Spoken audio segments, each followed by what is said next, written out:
maman Nabiso Blanche Tindenga Koufé. Elle n'a pas contribué à sa famille. Les gens bateau ya tangisité, les gens bateau ya aidé, les gens bateau ya salé bolamté, les gens bateau ya aidé. Non. Papa, les gens bateau au banier. Richesse au moins ça la tiki za bana wana. Et nous on réclamer za bana. Maintenant dis-moi si le pasteur Azala qui pauvre et sa femme qui travaillait, moi ce n'est pas tiki mbongo. Mbongo wana. Et ça pour basa sa bana, baboko la bana au batikali au mowe ya tiki ou bien moi je pensais comme si que bayo réclamer bana na bango. Richesse o ya motu ya ndeko bango tiki na mukili ba tsango à côté, bazo luka ba bien matériel. Aujourd'hui, ceux qui ont moni bane belé o bazo tenga na ba ri awa, ba parents na bango, ba se sacrifier ba payer ba prix dans le temps. Pour ba koma na niveau moko ke non, na absence na bango, bana bango ba souffrir te. Bana bango ba tanga na qualité bien, bana bango ba vivre bien. Mais à cause ya ba famille, yango bana wana ba se retrouver na ba ri. Vous avez tenu compte que non, ndeko na bino wana na vie na ye abotaki bana et bana wana nani o akozwa responsabilité na bango parce que loi faut ba yeba que non en dehors il y a ba richesse oyo bana pe bazali et bana wana il faut pas vivre bien batika ko tia pression ngana ko linga richesse malamu o bango il faut ba senga le pasteur ce sont des enfants à ce qui concerne ba maladie spirituelle ezali ba maladie moko oyo mutu azobela bazo kende na l'hôpital ezomona na te mais mutu azobela bazomona ke santé mutu ezokende mais mutu azomona wana okuta docteur Ahmed Naspé ya ki prophète tozali na ba maladie oyo za chronique donc ba maladie chronique maladie moko ekomi chronique oyo ba upesa ngo kisi ezobika te ba myome kyste fibrome appendicite ba kyste ovarienne ba endométriose ba faiblesse sexuelle puissance sexuelle et prostate, problème à prostate, c'est la hypertrophie ou infection prostatique, tous autres traités par maladie locale, bah épilepsie. L'épilepsie, tous autres traités par asthme ou estomac. Vous avez un problème à estomac, vous avez un problème à droite, vous avez un problème à gastrite. Donc, bah maladie est tellement ébellée au na cabinet nabiso tous autres traités. If love is crazy, love is funny. Shalom, shalom, peuple de Dieu de partout. Vous qui suivez cette grande émission, la retraite chrétienne avec Yves Ipan, Tos Bulletin Info. La fin avec la série continue, toujours votre chaîne, c'est pas promo des 50. Voilà, nous sommes déjà avec le prophète Ahmed, Azali Bongo, le docteur aussi, Azali Mosungi.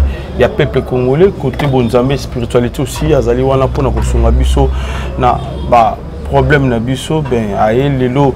Kosonga biso na oetali ba maladie na biso ba différentes maladies ba problème toi nango ebele na oetali bongo hémorroïde tout ça ba maladie ebele en tout cas docteur Ahmed azo sunga biso awa to pesi mbote déjà et pas ya mosakoli le docteur Ahmed bonne santé na yo mo miko ebele ba ndeko batalo ba munyo lisusu lelo wi sa bango nini oui sali papa Yves naza bien ngolo nzambe Zambé azobatela et la fois passée santé zaki ya ko tungisama mais Zambé ça oui Zambé salingolo siko ça va ça c'est bien alors le sambo pour que tokota na ba sujet na biso tonango pe modèle awa surtout que le sambo pe moto ko meka o ezali bongo ba produit ya docteur azala vraiment na lobiko voilà le sambo pour que tokota.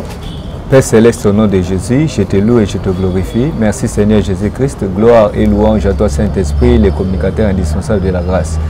Je te bénis Seigneur parce que tu es Dieu, nul n'est comparable à toi Seigneur Père éternel et Dieu. J'aimerais être comme David. David a dit, quoi rendais-je à l'Éternel pour les bienfaits. Seigneur, merci pour tes bienfaits, merci pour le souffle de vie, merci pour ta bonté, parce que tu as renouvelé ta beauté dans nos vies. Et je laisse ce moment entre tes saintes mains, sois notre Dieu, loin de nous toute force, toute influence qui ne confesse pas ton nom, Seigneur. Et oui, Papa, je suis venu présenter les produits devant ton peuple, Adonai éternel et Dieu, parce que, Seigneur, c'est toi qui nous as recommandé, Seigneur, de faire des produits, Adonai éternel et Dieu, selon Ézéchiel 47, verset 12 et Apocalypse, chapitre 22, verset 2. Seigneur, Père éternel et Dieu, des feuilles sont là pour soigner des maladies. Adonai éternel, je laisse tout entre tes saintes mains. Toute personne qui va prendre des produits, Seigneur, Père éternel, laisse que la guérison soit accordée au nom de Jésus-Christ. Amen. Amen. Voilà, merci beaucoup l'homme de Dieu. Je crois bien que nous avons la biso. En fait, Toloba, on se partage à Randengenin. C'est une question autour à Ranangomo. Boypo, Batouba Monio Mosakoli, Bangamon Monio encore docteur. Évitez, n'a pas moment neti au Yomorope, Otokoya, Awa, na maladie, au Misala Randengenin alors. Bon, en fait, papa, il faut moni. Mon côté na mukilo za kanatan. Bisonio soto za natante. C'est-à-dire parce que Nzamba pesi biso 24 heures. Na 24 heures wana il faut ayeba ndenge na koko se diviser na 24 heures wana. OK. Ayeba parce que nazui cours moko ya maîtrise ya facteur temps et na yebi lo lenge nini ya ko diviser temps nanga. Ce que ezali don o Nzamba parmi ba don o Nzamba pesa mutu ezali pe temps. Temps na kati ya na makabo Nzamba pesi mutu ezali liberté, ezali souffle de vie et puis ezali temps. Maintenant, étant qu'un homme de Dieu, étant que docteur, ezali na temps o na sala ka musala na ngai étant que docteur, ezali na temps o na sala ka musala na ngai étant que musala Nzambe. Et surtout comme un serviteur de Dieu, ezalaka nazana disponibilité na temps nyonso bandeko bayebi nga bayebi pona musala Nzambe nazalaka na temps complet. Parce que ce qui esengi musala Nzambe na kanga cabinet nanga na ki osala musala Nzambe. Donc pour na wana na yebaka lolenge nini on a se divisaka vraiment et déranger ni musala nanga ko traiter bato ni musala ya Nzambe. Donc na kabolaka vraiment temps malamu place wana. OK. Voilà, ça c'est bien. Alors la biso en fait les loto toute une question parce que belé hein balingaka plus bassin Nzambe baza plus na temps plein na kati ya etonga na kati ya bonzambe wana balingaka penalty ke bassin Nzambe belé ba meka ko débrouiller ba mona ngondeye akopengwa tanga ko koto moko boye akobebisama na péché na lisumu moko parce que aluka mbongo tanga mutu musupa ko luka sombeloko alors il m'a dit mabe tant yo pour répondre mabe des fautes bo bande ko ba mona plus éviter est-ce que koza musala Nzambe ata plein na koza musala Nzambe na moi ba limite vous appelle moi musala no mo salaka plus moi bo kiseni wana Nzambe yo ki na mingi boni eloko moko oyo na lobaka lelo ba serviteur rebelle ya Nzambe so bako ba mandia eza parce que ba milobelaka ke non Nzambe benga biso na temps plein. Et ça place aux comme ça, pasteur Bamandia. Un homme de Dieu ne peut pas manquer un travail. Oui. Un homme de Dieu ne peut pas manquer un travail. OK. Parce que ce qui total dans la Bible, apôtre Paul faisait des tentes. Bible zolo baba tente wana bande côté kango pour bika. Ye na batu oyo bande ko accompagner na ministère. Pendant accompagné dans le ministère. Okay. Maintenant, l'apôtre Paul qui était un homme puissant, tout le monde a un miracle au apôtre Paul a kosal. Comment se fait-il que ole abika na mbongo oyo batu bazopesa, babiloko batu bazopesa, mais azobika na ba tante oyo azosala, yango nazoteka pour que batu basala nini? Abika ye na batu ne. Un homme de Dieu qui n'a pas le travail, un homme de Dieu là, azam akozala mandia. Un homme de Dieu ne peut pas dépendre toujours dans l'église. Non. Il y a un temps où on a en charge de l'abisso dans le ministère. Et dans le temps où il faut olia na musala na yo oyo zosala na maboko. Tu dois avoir un travail. Il y a que ça le travail on a des obi qui salibota na yo et obi qui sabatu oyo yo zana bango. Parce que musala ya Nzambe, les offrandes, biloko wana nyonso wana, et ça pour na œuvre ya Nzambe, pour na fonctionnement ya œuvre ya Nzambe. Et ça pour na fonctionnement ya œuvre ya Nzambe. Et le comment basala Nzambe et comment kozo offrande banini wana et comme yanda kuna ye bomona l'église musu ezana ba kesite. L'église musu ezana ba kesite. Parce que mbongo non papa. Il y a d'autres choses, et ça sacré. OK. Babiloko, yango moni plupart ya bana basala Nzambe bazali na ba problème sérieux. Pourquoi? Basala ba problème sérieux moni bana basala Nzambe belé, aza voyou, aza pourquoi? Parce que ba tout chacun na interdit. Des choses de Dieu, offrande badini ce sont des choses où zali sacrées. Musala Nzambe bazana panier au de le baka Galates 6:6. Vous partagez OK. azo bénéficier na wana mais lelo basala nzambe bakoma ko toucher na ba offrande d'église bakoma ko toucher na par-ci par-là bazo toucher na place ba ko toucher te yango zo mona le ba résultat ezo kende na bana na bango OK na bana na bango Bible lobi nous péchons à plusieurs manières ce n'est pas dit seulement que non comme le prophète Ahmed sokazana musala ne lokola docteur nda osumuka place wana non même à l'église je peux pécher. Ça, c'est vrai. Même à l'église, je peux pécher. Parce que la Bible dit nous péchons à plusieurs manières. Nous avons pensé, nous avons agissement, nous avons acte, nous avons nid. Nous avons quoi nous avons classe à place, à classer en place, nous avons salué le comment se péché. Nous avons aussi le cas. Nous avons péché. Donc partout où nous avons péché. Mais il y a différence, c'est que non, moi, Nzambe ou Asumuki, il faut que se présenter par Nzambe à Sengaboli, c'est à Zonga l'état normal. Différence c'est en place mais le plus au monde que non pagan va sala kango prime que biso pagan ba bebani na 7h na 8h30 ba bomisi mais biso au monde bebani na 7h 2 jours 3 jours bosso donc un homme de Dieu doit travailler pour libota na ye ebika. Voilà, ça c'est bien.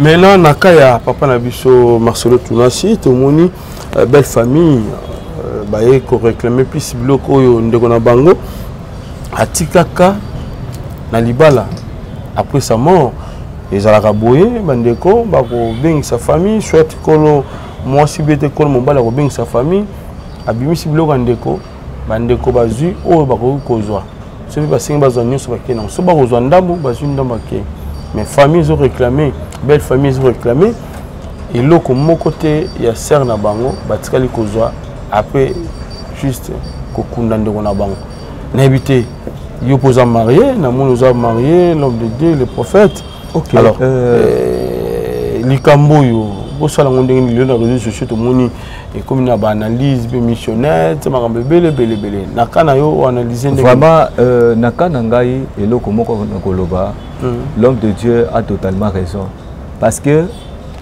va sacrifier tout ça là. Aujourd'hui papa il va se sacrifier bon. Il s'est sacrifié pour ses enfants. Et ça autre et ça différent que non papa il va aller na mukila botité il avait des moyens et tant que koufi ba moyen wana il faut qu'il ait directement son famille parce qu'il n'a pas des enfants. Aujourd'hui ceux qui moni ba ne belé o bazotenga na ba ri awa ba parents na bango ba se sacrifier ba payer ba prix dans le temps.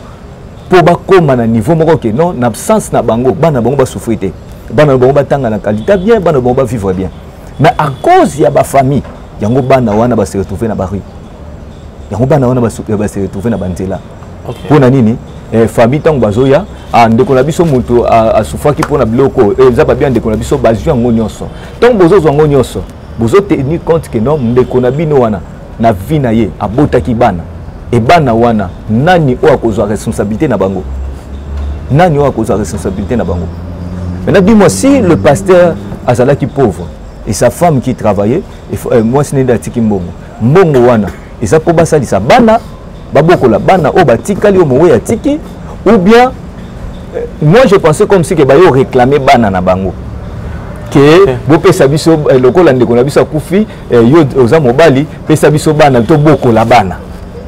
Parce que richesse ya malamu au moins si on a tiki yango wana richesse o atiki richesse au moins si on a tiki za bana wana et nyoko bango bako réclamer za bana non to ye to so bana na biso to boko la bango to tangisa bango baza na quand tout le monde bien même si au papa za na bombo ko contribuer mais biso pe to jouer rôle avec maman lokola ndeko na biso akufi donc bana ba se sentir comme maman zali pour que to élever bango bien za richesse yango wana. Mais au moment que richesse o ya motu ya ndeko na bango tikina mukili ba chango à côté bazoluka ba bien matériel bazoluka ba bien matériel o lelo lobby et aux ala souté.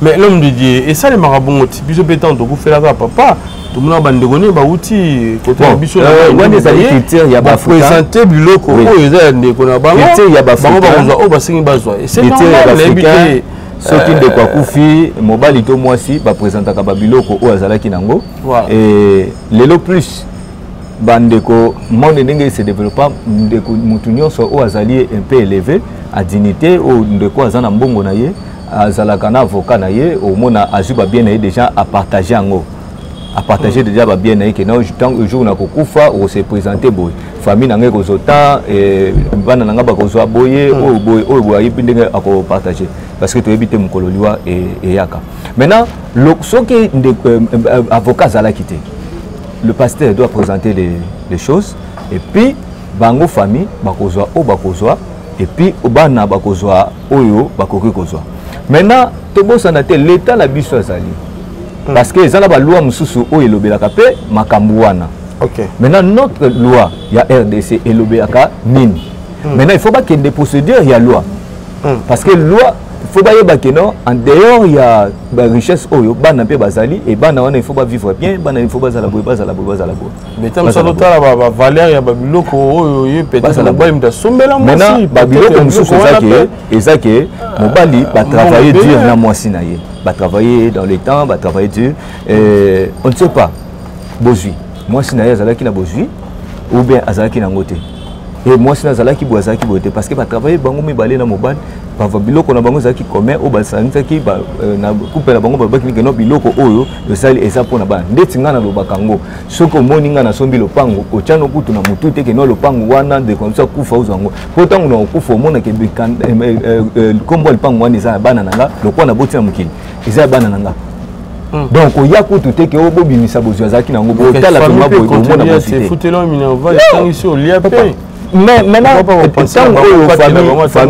famille ezali. Est-ce que maman na biso Blanche Tindenga kufi? Elle n'a pas contribué à sa famille. Les ana bateau ya tangisité, les ana bateau ya edete, les ana bateau ya salé bolamte, les ana bateau ya diete. Non. Papa, les ana bateau obani. Batika kocha pression. Batika kocha pression. Ngana kolinga richesse à malamu obango il faut basenga le pasteur, ce sont des enfants. To bana to biso peto boko la bana lokola ba mama yango ndeza la. C'est ça bon accusation zo ya pourquoi ça la malamu. Accusation zo ndengeni. Ba accusation zo ya omoni monde mboko na biso ezalaka mo likambo moko boye ya muke bazu information bien té. Bazu information bien té mais mutna muta komiko asali analyse na ndenge na ye akomi ko poster na ndenge na ye pour que batwa yoka ye pe pour que landa mape pour que oh eza bongo té. Et ça bon côté. Solandi parce que dans un monde bamakambo nous se susciter par rapport il y a prédication il y a pasteur. La prédication pasteur. Pasteur banda kota sa valeur il y a bana valeur il y a ba veuf to ya veuf. Parce que le valeur il y a ba félin valeur ba veuf et il y a bana lisuté. On se retrouver ba o ka ku fel ba kumbe na ri o ku fel ba komi côté lengana asangi place au vanda ba botoli le pango a komi na bala vie baby mazalaki na vie moko bien na mobali na ya zaki na vie moko bien na mwasi na ye. Donc, il y a juste Atalisa a réveillé conscience. Il y a veuve, il y a veuf, il y a félin, il y a bango pe bazana ba droit na ba bozui, il y a boti na bango. C'est pas dit que non, as loba qui pour qu'il confisquer nyonso o ya mwasi na ye ndenge monde des autres salanine et autres développer yango. Voilà, ça c'est bien. Merci beaucoup, bien analysé, salut ce plaisir. Alors tout le monde qui est na o talibon ba produit na biso. Docteur, bando bota la biso, ba fait aux Osunga, population congolaise, na maladie nini qui n'est pas molo, surtout plus dans la diaspora, va comprendre certaines choses des impécaches. Ok, bah ndeko so bazolanda docteur Ahmed Nangonga Oyo. Docteur Ahmed Azali, docteur Oyo a traité plus de 45 maladies. Docteur Ahmed Akutani na ba docteur Oyo bazala qui plus spécialisé na babaka et belé. Oyo akutani na bango azu ba formation azu connaissance et pas na bango ya ba produit mususu nde sala que docteur Ahmed Lelo azala na connaissance ya ko traiter plus de 45 maladies. Na kati ya ba maladie il faut toyeba tozali na ba maladie o to ba maladie chronique. Tozali na ba maladie incurable, tozali na ba maladie héréditaire, tozali na ba maladie spirituelle. Maintenant dans toutes les catégories ya ba cas oyo ezali ba cas oyo même si vous avez des maladies ou liées à la catégorie de bloc na tangi, sachez-le bien que non, dans le cabinet du docteur Ahmed, vous avez une solution. À ce qui concerne les maladies spirituelles, les maladies qui sont bela, bazo kene dans l'hôpital, ezo mona na te, mais mutazo bela bazo mona ke santé mutazo kende mais mutazo mona. Wana okuta docteur Ahmed n'aspect ya qui prophète. Je veux prier pour toi, chasser des esprits ils ont tourmenté parce que derrière toutes choses se cache un esprit. Donc on chasse yango et puis to pêche traitement selon ndenge nzamba ko révéler biso ka oza na kata nzoto na yo. Ba maladie héréditaire, ezali ba maladie oyo famille mobimba bobela ka maladie wana et ba mpe ba kufa rapé na ba maladie wana. Mona mutu moko boye lokwa na liné na ye ba ba diabétique yepé et combien moment akompe na diabète. Et bazaka problème attention yé pas comme nango bazaka problème ya boy donc ezali ba maladie héréditaire oyo tozo hérité na la génération tozali na ba maladie oyo chronique donc ba maladie chronique maladie moko comme chronique oyo ba upesa ngo kisi ezobi te tozali ba maladie incurable oyo ba pesa kango kisi akenda et pas x akenda et pas y akenda et pas boy azwa solution te. Maintenant docteur Ahmed azo traité ba maladie wana tozo traité ba maladie nyonso oyo ezali lokola ba myome kyste fibrome appendicite ba kyste ovarienne endométriose, la faiblesse sexuelle, la puissance sexuelle, problème à prostate, c'est la hypertrophie ou infection prostatique, tous autres traités par maladie locale, bah épilepsie. Okay. L'épilepsie, tous autres traités par asthme ou estomac. Vous avez un problème estomac, vous avez un problème à droite, vous avez un problème à gastrite. Donc, la maladie est tellement ébélée au cabinet de biso tous autres traités. Yango moni, les lots présentés, tu me mets les produits ébélés au Isali Bosowana. Ils ont des produits qui sont au cabinet parce que du jour au jour, tellement connaissance ces alliés, tous ceux là-bas qui sont toujours pour tomber ma solution na bandeko au bazobela. Ils ont bandeko mususu abela tamulahi, asala ba traitement de l'olenge. Azo solution te. Tous ceux ben nabino yoya na cabinet la restauration au docteur Ahmed Yende Azo Kambango yaka to restaurer kaka santé na yo. Et pas nabiso tozo pesa ba produit o ezali ke ozwi yango et restaurer santé na yo ozongi normal ndenge zamba ke la yo ozongi vie na yo normal parce que zana bande comme susu azwa ka traitement moko a vie lokola ba ka ndeti ya ba diabète lokola ba ka ya ba prostate ya ba tension plutôt lokola ya ba ka ya ba cancer ozozwa traitement moko boiti na vie mobimba or ba produit wana bazwaka ezali ba produit oyo ezokende ko paralyser ba organe mususu lelo omona mutu moko azana na problème ya tension azozo ba produit donc monique non a comme na problème ya faiblesse sexuelle pourquoi parce que ba produit wana eza trop na ba produit chimique ezokende ko bebisa organe génital na ye omona ki pas docteur a recommandé zo ba stimulant autant bandi sous ba stimulant et quel sous ko bebisa et même li sous na impuissance sexuelle yango bandeko obozolanda docteur Ahmed Azawana pour na couper sa solution na ba problème nyonso ezotungisa bino. Docteur Ahmed soigne mais c'est Dieu qui guérit. Na lobaka ba beaucoup la maladie te. Tant yozo beaucoup la maladie. Oyebi ke docteur Azakuna. Ah mutubo yazali. Lokola okutana na X, okutana na Y, okutana na boye apesa ba produit simbate aller ozwi mutu nyonso otie na ndenge moko. Ndeko moko lobaka pilipili na tomate balata varese moko. Mais na terrain ba betara ndenge moko.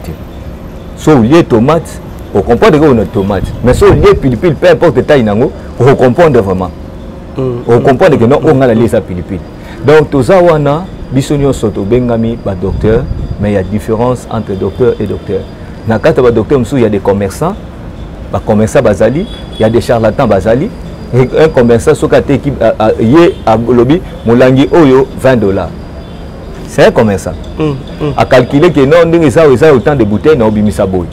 Donc, on est obligé à faire des choses pour que somme ou à cette calcul. Un charlatan, ça me donne le bébé, mais le résultat est par rapport à Yamaloba ou Yazoloba. Ok. Un docteur, Azali Moutou Oyo, il faut diagnostiquer dans le Moutou. Au cours de le docteur Ahmed dans la poste ou force, dans un problème de faiblesse, na yoka ki lobby ou force d'être tapé sangai. Au docteur Ahmed dans un problème il y a épilepsie, na yoki a casse épilepsie ça gana pe sanga. Eh docteur dans la poste oui pour na spermatozoïde. Oui, et ça pas produit pour na spermatozoïde. Mais il faut na diagnostiquer yo. Il faut na la consultation même à distance. Il faut na yeba maladie o ezotungisa yo. Et ça li combien d'années dans nzoto na yo, quels sont des produits aux consommants déjà et provoquer nini dans nzoto na yo, maladie wana boti maladie nini. Et par là, le docteur Ahmed akosala sikoyo mélange moko wana ba produit ayebi que il faut un produit boy, il faut un produit boy, il faut un produit boy pour apesa yo ozwa sikoyo traitement pour que ozwa solution. Mabe na biso ezalaka tango na yo ki kisiboy nazo sala commande nazo sala pesanga iba pesanga uku force pesanga wika pesanga boye et monto aza commerçant osani okanga banini wana ayebi so na bouteille moko eza $20 et ça combien de bouteilles eza 5 bouteilles pesanga boye otindele mbongo na pesio. Voilà, mais l'homme avant que natika yo présenter biso vraiment ba produit nyonso to awa moko na utilisation nango na ndenge ezosunga pe bandeko na biso ete yeba koyeba ba traitement nyonso memela biso c'est don ou bien na moto ala kisaki yo. Alors la deuxième question ezali par rapport ya bandeko na biso ya un de basalaka tozomona plus ba bopito na bango ya minene même ya mike même ba centre omona bazali na ba traduit praticien dans ce ba traité na moderne simbide bakoya ti na bokoko ndenge bino bozali pe ba traduit mais bino na Congo wa bo réclama que loko na te pour nini lelo tozomona plus ba docteur ya médecine moderne batelemela bino likamba dose batelemela na biloko belé ba usage na bino batelemela na belé bolo baka nini natika ba question et puis na suka présenter biso kisi moko numéro de téléphone ba o ba kozala libanda ya moka ba o pe ba kozala na diaspora basa ndenge ni po ba kisi ya docteur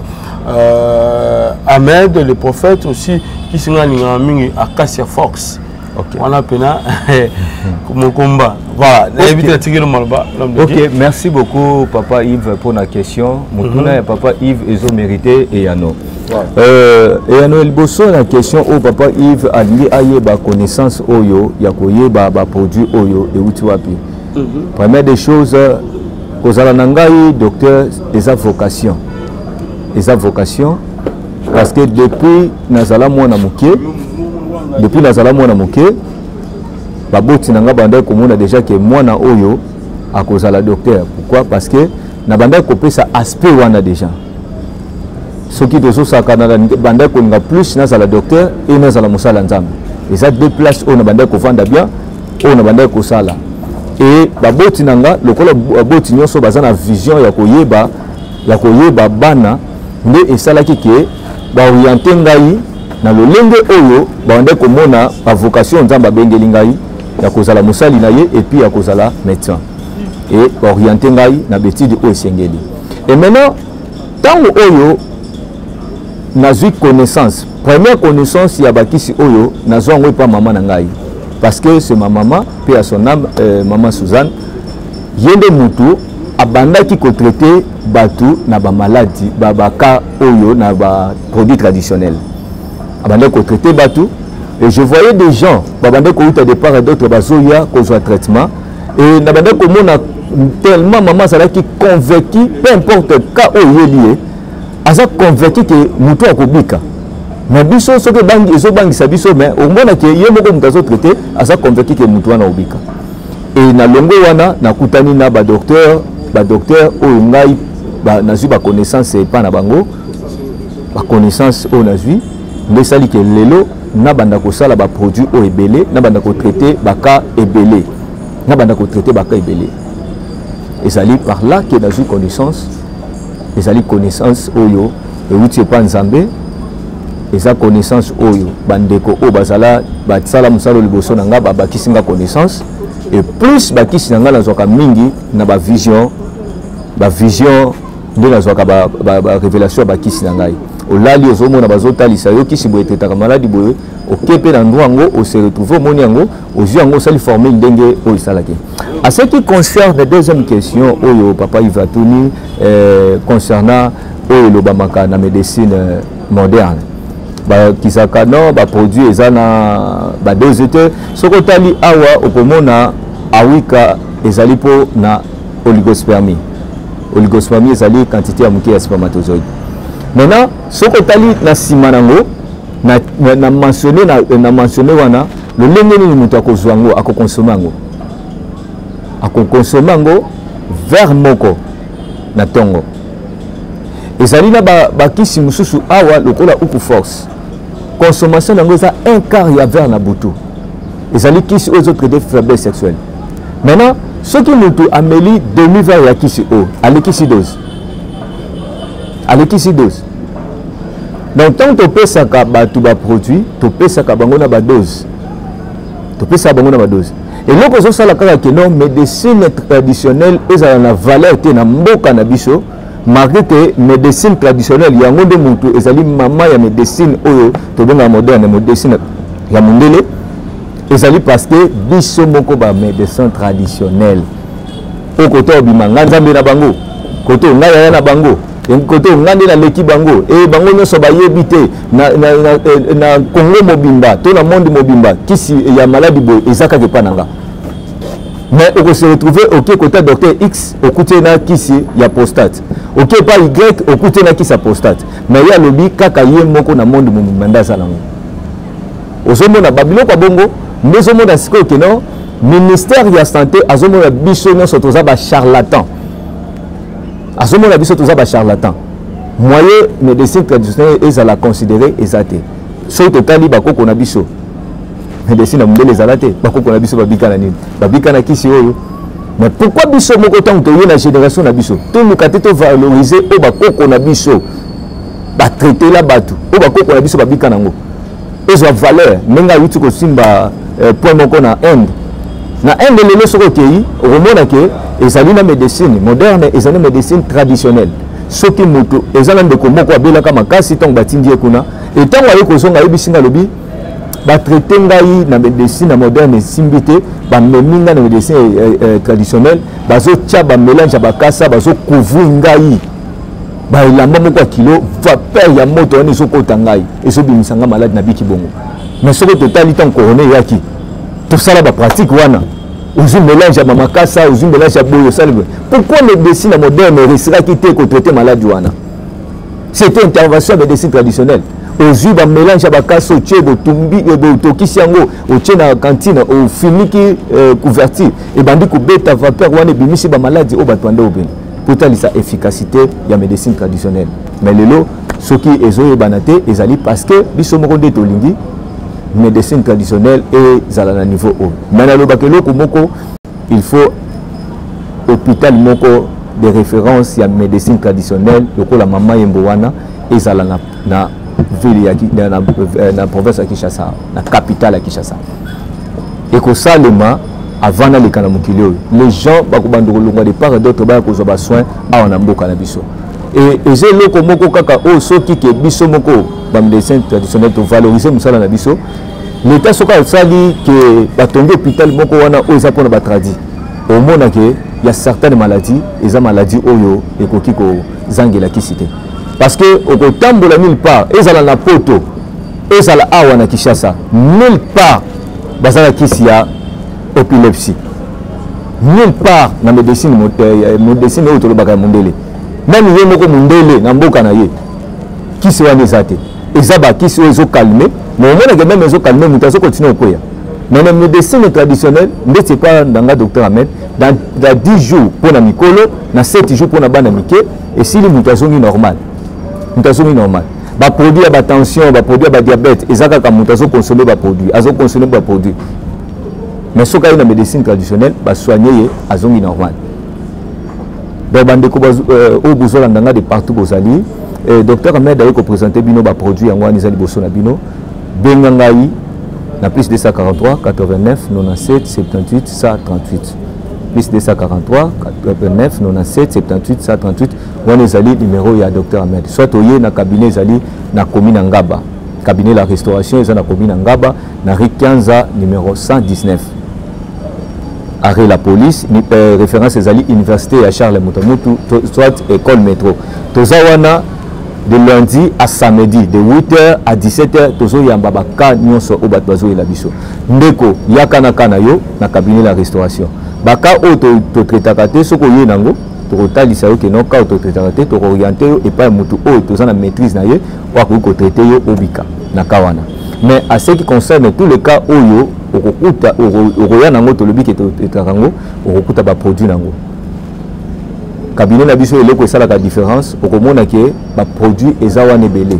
produit malade na malade ezana kisi nango ezana gamme complet ya ba produit nango ezate ke no okeko kuta kisi moko nde tretaka ba malade nyonso ndenge esalamaka na epai baninga mosusu epai na biso okokuta kana yo na gamme complet nango okozwa traitement okozwa solution ya problème na yo docteur Ahmed aza wana mpona bandeko nyonso soki esengi losambo tokobondela soki esengi traitement tokopesa traitement parce que eza oyo wapi nzambe abengi biso mpo nango benga docteur Ahmed yaka na cabinet ya docteur Ahmed okozwa solution ya problème na yo kobokola maladie te soki obokoli maladie lobi ekoboma yo docteur Ahmed apozaka question moko veti être guéri parce que pour la guérison ils ont likambo ya choix soki oza na posa kobika luka docteur Ahmed parce que docteur Ahmed soigne c'est Dieu qui guérit soki oza na posa kodépensaka mbongo to kobwakaka mbongo continuer na traitement oyo ozozwa ya baproduit ya vie mobimba ya mundele soit ikende pa bacharlatan to epa bacommerçant bakoyeba kozwaka mbongo na baliaka yango mais soki oyebi pa docteur Ahmed okozwa traitement elongo na losambo okozwa kimia na baproblème na yo donc merci mingi na bandeko nyonso oyo bazolanda ngai baproduit ebele wana ezali baproduit ndenge nalobaki e baproduit ya spermatozoïde ezali baproduit ya bamiome ezali ya bakyste ya bafibrome ya bapandicite ya baprostate donc tozali na bamaladie ebele oyo tozotraite benga docteur Ahmed pose ka na yo tokoyeba lolenge nini tokosunga yo de partout boza na monde totindaka bakisi na biso partout yo il suffit osali commande na yo tokotinda kisi ekokoma pe okozwa guérison nzambe lola apambola bino.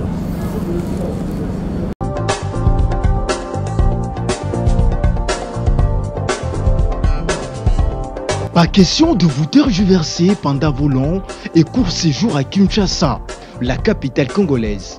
En famille, couple et singleton, l'immeuble EMA met à votre disposition des appartements répondant aux normes internationales, composés chacun d'un salon VIP, de chambres à coucher, salle à manger et salle de bain, ainsi que des cuisines tout équipées.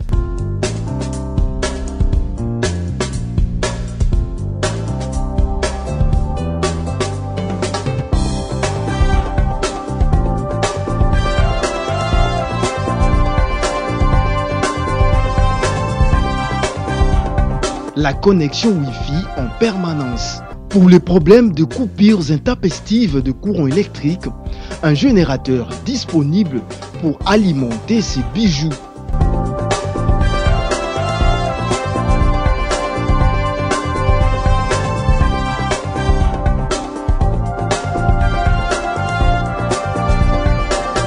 Notre adresse, avenue Balinga, numéro 9, Yolocide, commune de Kalamou.